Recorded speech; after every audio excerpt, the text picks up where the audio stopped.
मरहबा collection mall, readymade कपड़ों का भरपूर खजाना। Jeans pant, T shirt, cargo pant, night pant, बच्चे और बच्चियों के लिए अच्छे खूबसूरत और उम्दा ड्रेस। पता याद रखें, जमुर हाई स्कूल मेन रोड, जैतून हजीन मस्जिद के पास। रेस्ट हाउस में आज हमने MPSL के CEO और DCO दोनों को बुलाया था और उनके साथ जितने HOD थे उनके साथ हमने मीटिंग की और बिजली को ले करके कारखानेदारों के और घरेलू सनतकार जितने भी मसाइल थे उन सारे मसाइल पे हमने गुफ्तगू की। बहुत सारे लोगों के मामलात ऐसे थे जो 2 महीना, 4 महीना, 6 महीना, 11 महीने से पेंडिंग चल रहे थे, उनका कनेक्शन कट कर दिया गया और बिल जो है उसमें पेनल्टी भी थी और उसी के साथ MD शूट की वजह से बड़ी बड़ी रकमें उनके बिल के साथ लग करके आई थी, जिसका भरना उनके लिए बहुत मुश्किल था। ऐसे तकरीबन 15-20 लोग ऐसे थे जिनको इन जैसे मसाइल से परेशान थे।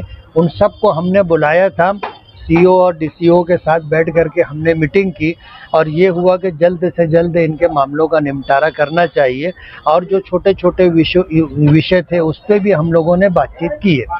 दूसरी मीटिंग हमारी कमिश्नर साहब के साथ थी और 4 विषय पर हमने कमिश्नर साहब के साथ भी बात की। सबसे पहला विषय जो है किला झोपड़पट्टी का था। लोक आयुक्त का आदेश है सरकार को कि जब तक इनको जो है पर्यायी जगह नहीं दी जाती, पुनर्वसन नहीं होता, वहां तक इनको यहाँ से हटाने का नहीं। हमने कमिश्नर साहब से बात की। कमिश्नर साहब का ये कहना है कि लोक आयुक्त का आदेश सरकार को है, कमिश्नर को और कारपोरेशन को नहीं है। आज पूरे शहर में जो बात चल रही है कि कारपोरेशन इनको पर्यायी जगह देवे और कमिश्नर की जिम्मेदारी है, तो लोक आयुक्त के जजमेंट में ऐसा नहीं है। लोक आयुक्त के जजमेंट में ये है कि सरकार इनको जो है बसाने का काम करे, पुनर्वसन का काम करे। आज 5-6 तारीख हो गई है, 31 मई को वो जगह खाली करना है। जब तक उनको जगह मिलेगी नहीं, वो लोग उस जगह से हटेंगे नहीं।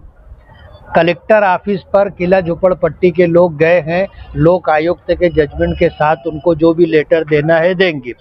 मालेगांव के अंदर लॉ एंड ऑर्डर ना बिगड़े, अगर किला झोपड़पट्टी को बगैर पर्यायी जगह दिए उनको वहां से उजाड़ा गया तो शहर के लॉ एंड ऑर्डर पर सवालिया निशान लग जाएगा और हालात बिगड़ सकते हैं। इसलिए सरकार को और इसी तरह जो है रेवेन्यू डिपार्टमेंट को और कारपोरेशन और आयुक्त को और पुलिस डिपार्टमेंट को ये बात नोट कर लेनी चाहिए। कमिश्नर साहब से हमने कहा है कि अगर आपके पास जगह नहीं है, आप सरकार से बात करो, खासगी जगह लेकर के इनको दो और अगर आप इस पर एग्री होगो तो उनको कन्विंस करना हमारी जिम्मेदारी है। हम उनको कन्विंस करेंगे और दूसरी जगह लेके जाएंगे। लेकिन घर कुल योजना के अंदर ये लोग जाने के लिए तैयार नहीं है, आप उसको समझ लीजिए। दूसरा विषय शहर की साफ सफाई का था।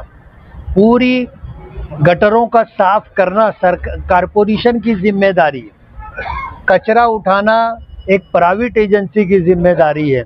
आज शहर के अंदर गटरें भरी पड़ी है, कारपोरेशन की तरफ से गटरों की सफाई नहीं हो रही है। गटर भर जाने की वजह से आज लोगों के घरों में पानी जाने लग गया है। उसके फोटो और वीडियो हमने कमिश्नर साहब को बताए।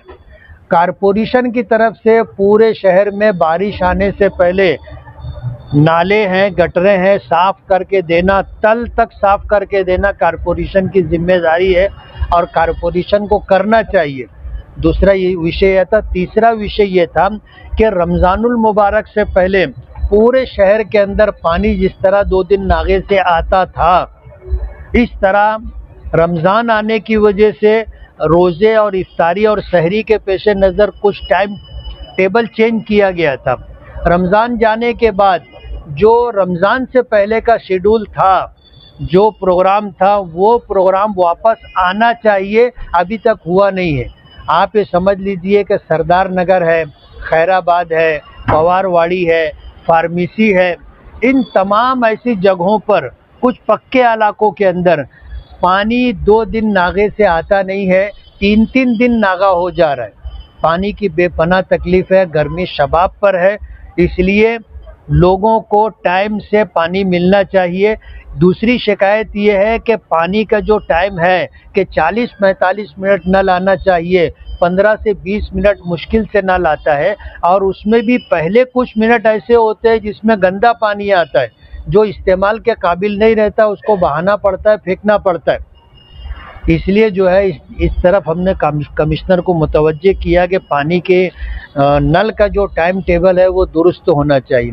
चौथा मसला ऐसा है कि हमारे यहाँ जन्म दाखिले को लेकर बांग्लादेशी और रोहिंग्याई होने का इल्ज़ाम लगाकर जन्म दाखिला देना बंद कर दिया गया। स्कूलों से छुट्टियां हैं, नए दाखिले शुरू होंगे। जो बच्चे केजी में हैं, 4 साल की उम्र है, या अगर वो प्राइमरी में जा रहे हैं, 5-6 साल की उम्र है, उनके पास जन्म दाखिला या आधार नहीं है, तो स्कूल को लोग स्कूली जिम्मेदारान उनको एडमिशन नहीं दे रहे। आज से 2 महीना पहले और 3 महीना पहले हमने मीटिंग ली थी और स्कूल बोर्ड के एओ को कारपोरेशन की तरफ से ये जिम्मेदारी दी गई थी कि ऐसे बच्चों को जन्म दाखिला देने में कोई दिक्कत नहीं है। बड़ी उम्र के जो लोग हैं उनके जन्म दाखिले को लेकर के आज सरकार की तरफ से स्टे है और एसआईटी अपना काम कर रही है, लेकिन जो बच्चे हैं उन बच्चों को स्कूल में एडमिशन मिले, उनको जन्म दाखिला देना चाहिए। कारपोरेशन की तरफ से जन्म दाखिला नहीं मिल रहा है, ऐसे बच्चों का एडमिशन नहीं होगा।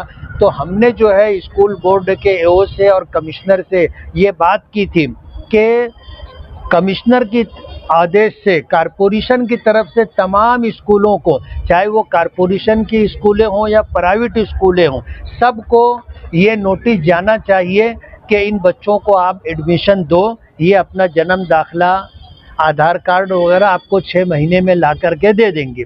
आज अभी तक वो नोटिस निकली नहीं थी। हमने आज बात की है कि कल की कल वो नोटिस निकलना चाहिए। ये 4 मुद्दे पर हमने बात की है। एक तो किला झोपड़पट्टी का मसला, दूसरा शहर में साफ़ सफाई का मसला, बारिश से पहले नाले गटर वगैरह अच्छी तरह साफ़ होना चाहिए, तल तक साफ़ होना चाहिए। तीसरा जो है नल में जो कारपोरेशन की तरफ से पानी आता है वो टाइम पर आए, और जो टाइम आपने दिया है कि 40-45 मिनट नल आएगा उतना नल आना चाहिए। और चौथा जो है बच्चों के एडमिशन के लिए जन्म दाखिला इशू करना, और अगर जन्म दाखिला देने में आपको कोई दिक्कत आ रही है तो स्कूलों को नोटिस जारी करना कि इन बच्चों को आप एडमिशन दो और इनका जन्म दाखिला 6 महीने के अंदर आपको मिल जाएगा। वो 178 वाले जो है वो एसपी के पास गए, वो हर जगह घूम रहे और परेशान है वो लोग। अभी तो कमिश्नर साहब ने भी बोले कि भाई हमने कोर्ट का जो आदेश था उसका पालन किया, लेकिन अब तो वो बेघर हो गए। अभी तो उनका क्या, जो लोग इसके जिम्मेदार हैं उनको अपनी जिम्मेदारी पूरी करना चाहिए। मैंने कल जो बात मेरे कान पर आई कि जिन लोगों के पास पैसा रखा था अब वो लोग पैसा देने के लिए तैयार हो गए हैं। वो जो वकील है उसको पैसा दिया जाएगा और जिसकी जितनी जगह है उसकी खरीदी दी जाएगी। लेकिन आज वो बेघर हो गए हैं, उनके सर पर छत नहीं है और उनकी कमाई लगी हुई थी जिससे उन्होंने घर बनाया था, वो सारा बुलडोज़र के ज़रिए साफ कर दिया गया है।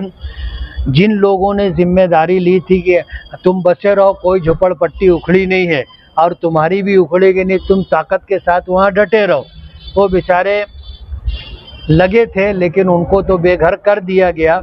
ये कहा गया था कि अगर तुम्हारा घर टूटेगा तो खर्चा आधा हम देंगे। हमारा ये बोलना है कि जिन लोगों ने उनको इस तरह का आश्वासन दिया था उनको आधा खर्चा देना चाहिए।